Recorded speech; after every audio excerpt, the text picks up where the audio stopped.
Hello everyone, myself Zeel Bhatt and welcome to my channel Zeel's Pharmacy Tutorial. And today we are going to study about the classification of parasympathomimetics. Parasympathomimetic drugs could be divided into two classes.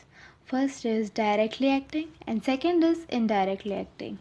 Directly acting are the receptor blockers and the indirectly acting are the non-receptor blockers. Let us see the mechanism of directly acting drugs. The directly acting drugs bind directly to the cholinergic receptors. They act by binding to the receptor and thus prevents the binding of agonists to the receptors. Let us see the further classification of directly acting drugs. Directly acting drugs could be divided into three categories. First is cholinesters, second is natural agents, and the third is synthetic agents. The examples of the cholinesters are acetylcholine, methylcholine, and carbachol. The examples of the natural agents are muscarine, erecholine, and pilocarpine. The examples of the synthetic agents are eracillidine and oxytromorine. And in the mechanism of indirectly acting drugs, the drugs do not bind to the receptor sites but they indirectly inhibit the activity of acetylcholinesterase.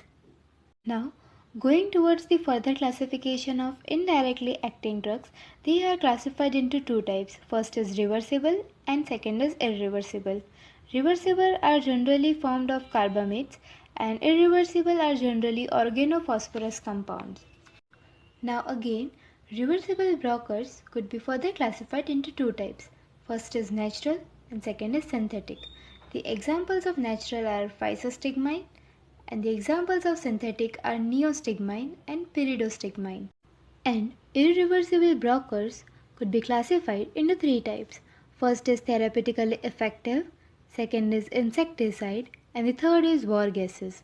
The examples of therapeutically effective are diisopropyl fluorophosphate, which is also known as DFP, and the second is ecothiopate. The examples of insecticide are parathion and malathion, and the example of war gases are soman, sarin, and tabun.